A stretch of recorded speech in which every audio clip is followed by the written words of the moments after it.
HJ중공업 2022년도 3분기 누적 실적을 스루풋 회계로 분석을 해서 소개를 하도록 하겠습니다.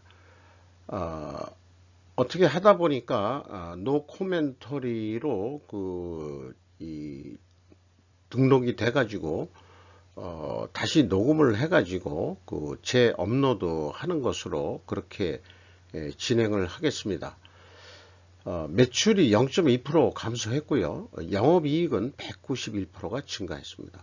어떻게 매출이 감소했음에도 불구하고 영업이익이 200% 가까이 증가했는지 분석을 하면서 원인을 찾아보도록 해보겠습니다. 매출은 1조 2천억 원대로서 0.2% 감소했고요.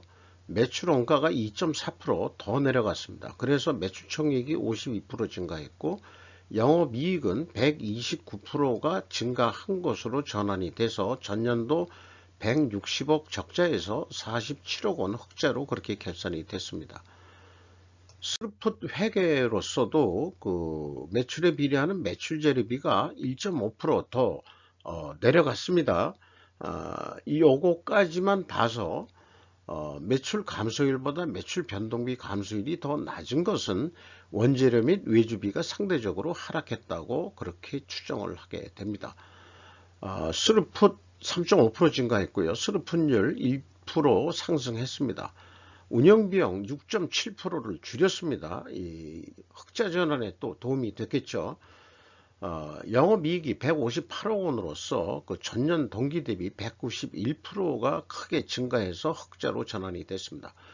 거기다가 원가회계 영업이익보다 무려 111억 원이나 크게 영업이익이 더 났는데 이것은 포괄, 가공비, 배부, 재고자산이 크게 감소했기 때문입니다. 재고자산 내역을 보면은 매출원가에 반영되는 것은 제공품뿐이 없습니다. 이 제공품이 252억 원이 갑자기 줄어들었어요.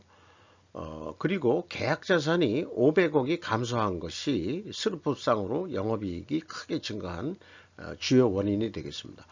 제공품이 갑자기 없어지면 조선 부분의 작업이 없어진 거냐 이렇게 되는데 그건 아닌 것 같고요. 그래서 제 또 하나의 추정은 계약자산으로 대체된 것인가 그런 생각을 해보게 됩니다. 또한 용지의 변동이 없습니다. 용지의 변동이 없으면 잡채 무슨 건물을 져가지고 매각하는 건설업 쪽에서는 크게 공사가 없었다 이렇게 봐집니다. 그리고 수주 산업은 이 수주 잔고가 중요한 건데 요게 이제 억 원인데 1조 3,730억 원이 남아 있어요. 매출이 3분기까지 한 1조 2천억 원 했으니까 현재 그래도 약 한 1년분은 남아 있다 이렇게 생각이 됩니다. 그런데 이 수주 잔액을 공시하는 수준이 어쨌든 아무리 강조하더라도 현대 중업 가서 다들 좀 배워가지고 와라 그렇게 좀 얘기하고 싶을 정도입니다. 이 수주잔고에 대해서는 회계 기간 개념이 없어요. 현대 중공업 같은 경우에는 기초잔액이 얼마고 그 다음에 수주계약이 얼마 더 추가가 됐고 완공 매출이 얼마래서 이 완공 매출이 매출액하고 거의 유사합니다. 그리고 기말잔액이 얼마 남았다. 그러니까 거의 유사하다는 얘기는 딱 맞아야 정상이지만 여러 가지 조정 변수가 조금 있을 거라고 인정을 하거든요. 그리고 기납품액이 여기 8,417억 원입니다만은 이게 또 틀리죠. 그러니까 이게 기간 개념이 없이 이렇게 해가지고는 숫자들의 신뢰성이 매출액의 신뢰성이 또 가지 않는다. 이런 말씀도 드릴 수 있겠습니다. 비용의 성격적 분류 내용에서 A 재고자산의 변동이 있어요. 근데 작년에는 없고 원재료의 사용액이 30% 가까이 감소했습니다. 외주 용역비는 32% 증가했는데 결론적으로 매출 변동비라고 매출원가 변동비라고 얘기할 수 있겠죠. 0.1% 감소했습니다. 그 다음에 그 운영 비용이 6.7% 감소했어요. 그리고 그 가공비가 10.1%나 크게 내려갔습니다. 결국 예, 뭐 비용을 좀 줄여서 이익을 내 부분도 크게 영향이 좀 있었다 이렇게 생각이 드네요. 가공 비율이 0.7% 감소했는데 상대적으로 0.7%만큼 재료비가 증가했으니까 원재료 및 외주 가격이 상승했을 것이다 이렇게 이제 추정할 수 있겠습니다. 그래서 요거 자체는 스르프 손익에서의 추정과 약간 좀 모순된다 이렇게 좀 볼 수 있겠어요.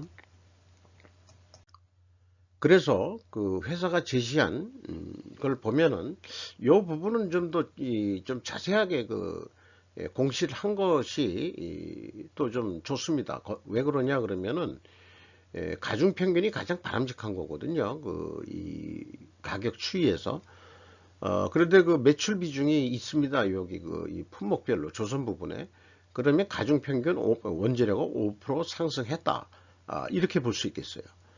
그리고 이제 건설 부분 원재료는 한 13.9%. 이거 두 가지 다 합치면은 단순 평균으로 다시 환원하면은 9.45% 정도, 9.5% 정도가 상승했으면은 재료 비율이 77.7%니까 이 가격 압력 상승률은 7.3%의 가격 압력 상승을 받는다. 그러나 수주산업에서 판매 가격은 평균 뭐 이런 걸 내는데 의미가 없는지 모르지만은 알려져 있지 않습니다. 또한 회사는 방산 부분이 대외비로서 알려줄 수 없다. 또 이렇게 얘기를 하고 있는 거죠.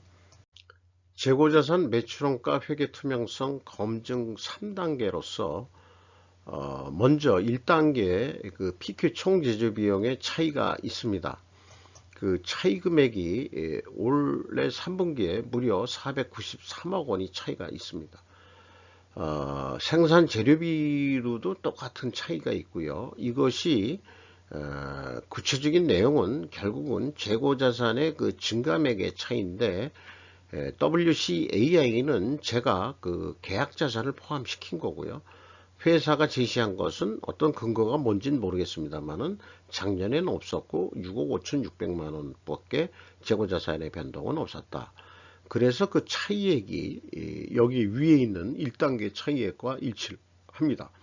그래서 계약자산의 증감액을 빼주면은 마찬가지로 6억 5,600만 원 차이가 나는데 작년도 경우에는 251억 원의 차이가 있다 이렇게 볼 수 있겠어요. 2022년도 상반기 갭 656의 구체적인 내용은 추적할 수가 없습니다. 또한 2021년 3분기 갭 252억 원은 제공품의 계약자산으로 대체된 것으로 추정이 됩니다.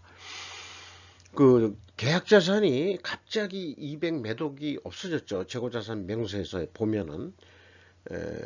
그래서 이 계약자산의 증감액에서 300억이 이렇게 마이너스로 표현된다는 것은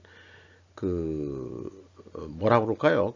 이 현금 흐름표에서 마이너스는 거꾸로 증가했다는 얘기니까 제공품이 어디에서 이렇게 들어왔다 이렇게 해석해 볼 수도 있겠죠.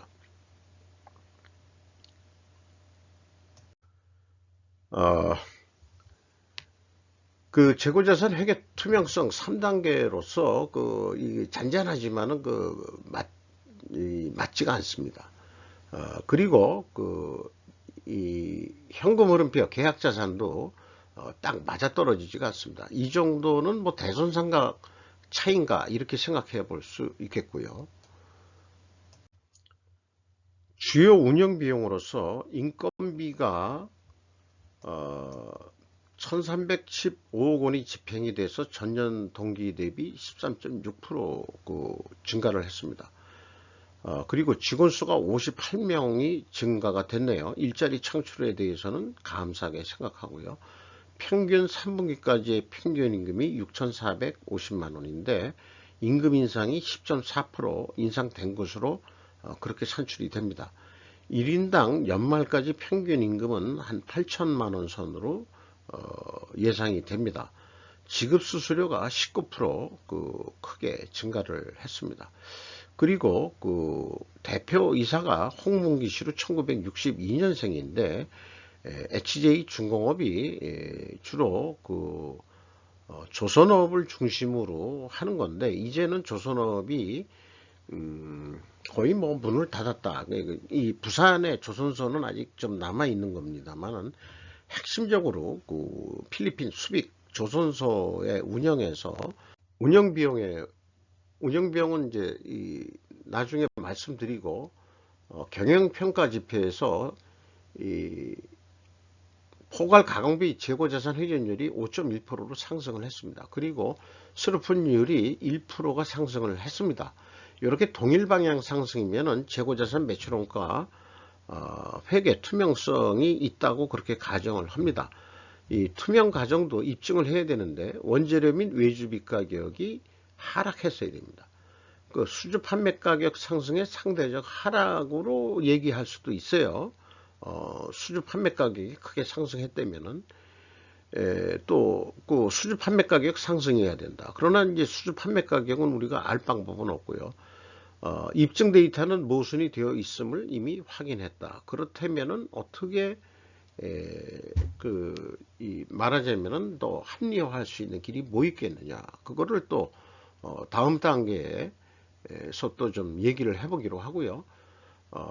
이 회사 주인이 바뀌었음에도 불구하고 이자 부채 레버리지는 경영권 방어선인 50%가 계속 작년부터 초과되어 있는 상태입니다. 새로운 주인이 됐다 하더라도 이 이자 부채를 빨리 갚지 않은 한은 경영권이 더 흔들린다, 이렇게 볼 수 있겠습니다.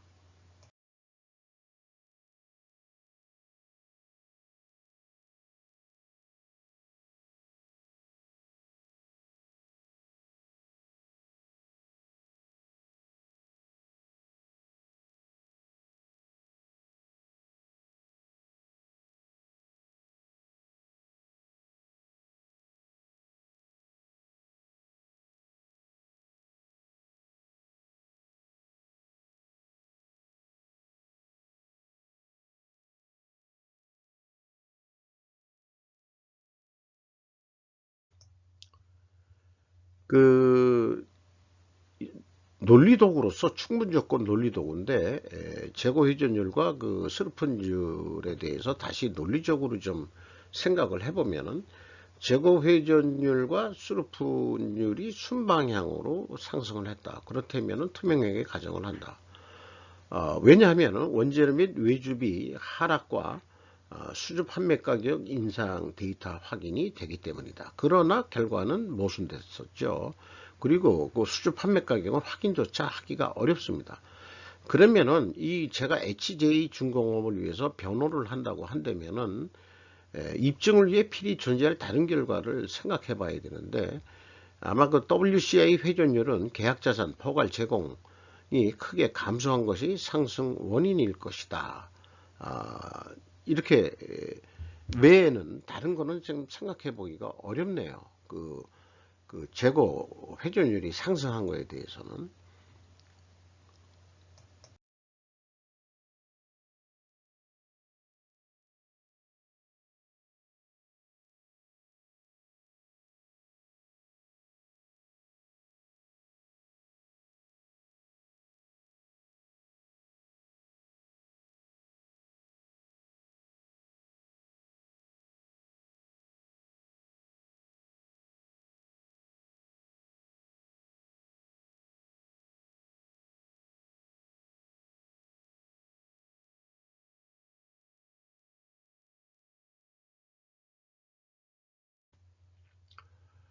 이렇게 해서 3분기까지 누적 실적을 기준으로 해서 연말 매출액을 예상해 보면은 한 1조 4,500억 정도 할 거로 보입니다. 이 경우에 재고가 감소했기 때문에 원가 회계 영업 손익은 적자 752억 원으로 다시 나타나게 됩니다. 그래서 그 흑자를 내기 위해서 5%도 좀 매출을 증가시켜 본다 한들 그 영업 적자 폭은 좀 줄어들긴 하겠지만 계속 영업 적자로 예상이 됩니다. 결국은 이 원가 회계는 재고를 증가시켜야만이 흑자로 전환할 수 있다. 그러면은 그 수주 산업이니까 계약 자산을 더 좀 증가시킨다든지 이렇게 돼야 될 것입니다. 이런 그 모순 덩어리가 원가 회계라고 좀 해볼 수 있겠습니다. 이 예측액은 기존 3분기까지의 데이터를 25%더 상승할 것이라고 보는 개념이기 때문에 나름대로 합리적이라고 생각이 들거든요.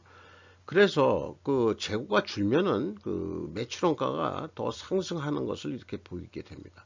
총 제조 비용이 그 뭐 1조 4천억 정도 4,400억인데 재고가 20% 감소하면은 그 이 포괄 개념입니다. 이거는 그 매출 원가가 더 증가해 버리죠. 그러니까 영업이익이 그 다시 그 적자가 날 확률이 있다 이렇게 볼 수 있겠어요.